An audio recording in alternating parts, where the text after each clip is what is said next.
করে যে আমার শব্দ যখন শুনে তখন বুঝতে পারে যে আমার ছেলে আমার কাছে এসেছে। এবং আমি এখনও চেষ্টা করি অন্তত সপ্তাহে হোক 15 দিনে হোক একটি বার আমি ঢাকা থেকে এসে আমি চট্টগ্রামে আমার মাকে দেখে যাই। তো এটাই হলো মা বাবার ভূমিকা।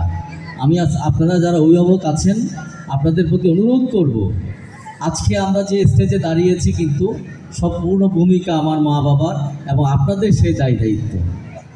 আপনাদের শিক্ষক মণ্ডলী আছেন, তারা করবেন, তারা সাধারণ ছেলেদের জন্য যা দরকার তাই কিন্তু করে যাবেন। বাকিটা কিন্তু অতিরিক্ত যেটা এখন ভালো চাকরি করছেন আমার চোখের দেখা, যেমন নাকি আপনাদের দক্ষিণ হাইতেও একটা মেয়ে আছে, তার নাম দেবী রানী, তিনি দেবীচন্দ্র, তার সাথে মধ্যে মধ্যে আমার কথা হয়। তিনি হবিগঞ্জের জেলা প্রশাসক ছিলেন। তো যাই হোক এখন সরকারের কর্মকর্তা হিসেবে আছেন।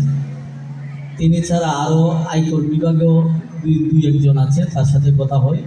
এবং আরও বিভিন্ন সরকারি কর্মকর্তা আছেন, ব্যাংকে আছেন। আমি তাদের সকলের প্রতি আমি শ্রদ্ধা জানাচ্ছি এবং সম্মান জানাচ্ছি।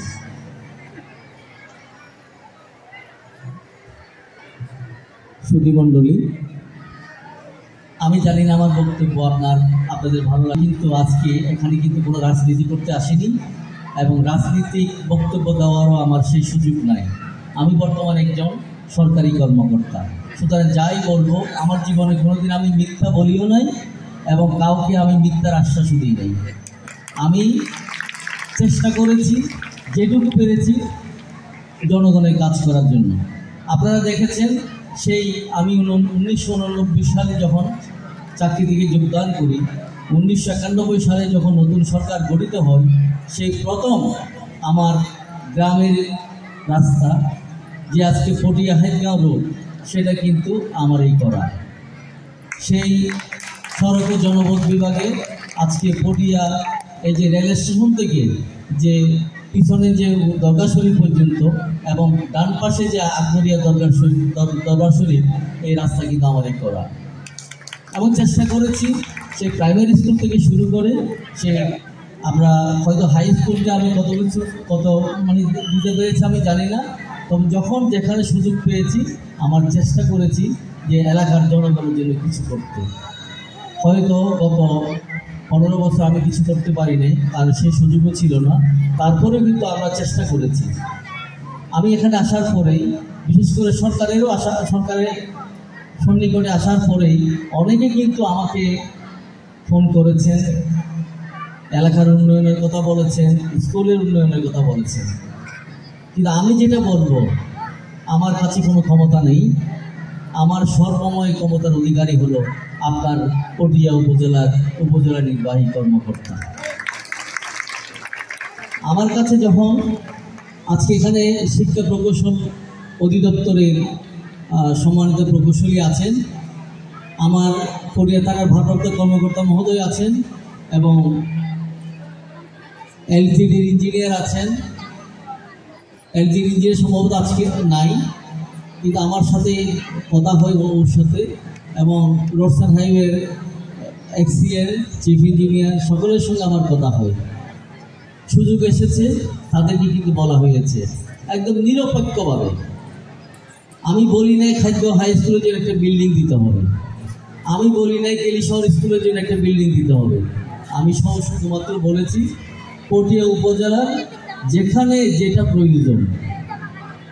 আপনি উপজেলা নির্বাহী কর্মকর্তা, আপনার বিভিন্ন সোর্স আছে এবং আপনার অফিসাররা আছে, তারা যাবে, তারা দেখবে, যদি প্রয়োজন হয়, যেখানে প্রয়োজন হয় সেটা আপনারা আমাদেরকে জানাবেন, আমাকে জানাবেন, এবং সেটা আমি করার চেষ্টা করব। আমি কিন্তু কোনো ব্যক্তিগতভাবে আমি কারোর জন্য আমি করি নাই। আমি যেটা মনে করি জনগণ আছে এবং জনগণের জন্য আমি কাজ করব। আমার জন্য কেউ বলতে পারবে না জীবনে কোনোদিন আমি কারো, হয়তো অনেক ছেলের চাকরি দেওয়া হয়েছে, অনেকে সহযোগিতা করা হয়েছে, কেউ বলতে পারবে না আমি কারো কাছ থেকে 1 টাকা নিয়েছি। আমি মনে করি আমি এলাকার সন্তান। এই যে আজকে আমি সম্বর্ধনা নিতে এসেছি, যেই সম্বর্ধনা আপনারা আজকে আমাকে দিয়েছেন, আমাকে অনেক সুযোগ এসেছিল খাদ্য হাই স্কুলে বিভিন্ন সময়ে সম্বর্ধনা দেওয়া হবে, বিভিন্ন সভা করা হবে। আমাকে আসার জন্য অনেক নিমন্ত্রণ করা হয়েছিল, কিন্তু আমি আসিনি একটি কারণেই, কারণ যেখানে পলিটিক্স আছে, যেখানে দলাদলি আছে, সেখানে কিন্তু আমি নেই। আমি আপনাদের মতো একজন সাধারণ জনগণ। আমি মনে করি আমার যেটা উন্নয়ন, সেটা আমি সভাতে আসি বা যেখানেই আসি, হয়তো আমি আমার কাজ করে যাব। আমি কারো চেহারা দেখানোর জন্য অথবা কাউকে খুশি করার জন্য এটা আমার কাজ না। আমাদের সরকারি কর্মকর্তার আমাদের সীমাবদ্ধতা আছে, তবে যেটুকুই করব সেটা বলতে পারবেন যে এটা নিরপেক্ষভাবে আমরা করেছি। আজকে আমাদের প্রধান শিক্ষক মহোদয় বলেছেন যে এখানে 35 লক্ষ টাকা দেওয়া হয়েছে, সেটা কিন্তু আমি দিইনি। আমি যখনই সুযোগ এসেছে তখনই আজকের যে প্রধান শিক্ষক তিনি আমাকে জানিয়েছেন যে স্যার একটু সুযোগ আছে, আপনি বলে দিলে কিন্তু হয়ে যাবে। এরকম এখানে প্রধান শিক্ষক কিন্তু অনেকে আছেন। আমি আপনাদের সকলকে অনুরোধ করব, আপনারা আমাদের শিক্ষা প্রকৌশল অধিদপ্তর আছেন, যে প্রধান খাদ্য হাই স্কুলের যে প্রধান শিক্ষক তার উদ্যোগে যে কাজটা করেছেন, আপনারা সেটা করেন। ইনশাআল্লাহ আপনারা যখন উপজেলা নির্বাহী কর্মকর্তার কাছে যাবেন, ইভেন দেন একটা রাস্তা আপনাদের এলাকা থেকে আমাকে জানাবেন। আমরা ইনশাআল্লাহ ইতিমধ্যে আমি স্থানীয় সরকার প্রকৌশল LGD তাদের সঙ্গে কথা হয়েছে। আমার সড়ক ও জনপথ বিভাগের প্রধান প্রকৌশলী যিনি চিফ ইঞ্জিনিয়ার, তার সঙ্গে কথা হয়েছে এবং তিনি তাদের নির্বাহী প্রকৌশলী যিনি এক্সিএল এক্সিকিউটিভ ইঞ্জিনিয়ার পটিয়া, তাকে বলে দেওয়া হয়েছে যে পটিয়াতে যে ধরনের রাস্তা যেখানে দরকার হবে নিরপেক্ষভাবে তালিকা করে আমাদের কাছে পাঠিয়ে দাও। নির্বাহী প্রকৌশলীকে বলে দেওয়া হয়েছে, বিশেষ করে লোকাল গভর্নমেন্টের, তাকেও বলে দেওয়া হয়েছে যে অন্ততপক্ষে পটিয়ার 40-50টা রাস্তা যেখানে যেটা দরকার সেটা কিন্তু আমাদের কাছে তালিকা পাঠিয়ে দাও।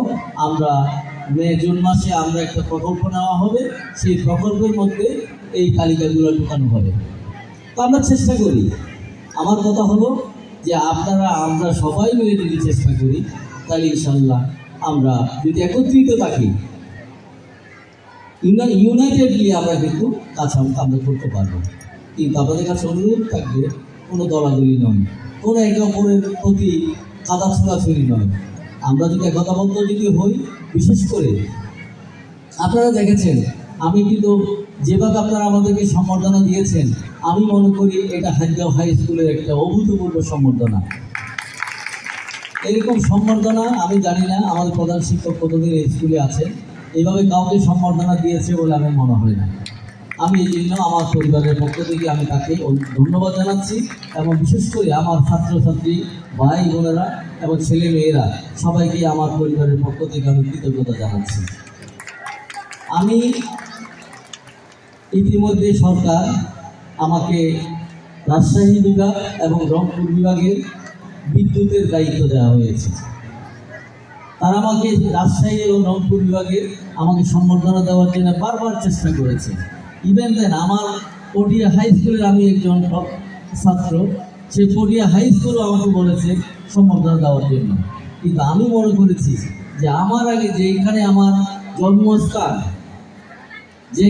জন্মস্থান আগে সেই জন্মস্থান থেকে আমার সম্বর্ধনা দিতে হবে, সেই জনগণের সঙ্গে আমাকে আগে দেখা করতে হবে এবং এই জীবনের চাকরি জীবনের এই সিনিয়র হিসেবে আমি নিয়োগ পাওয়ার পরে এবং this is the first reception given by you.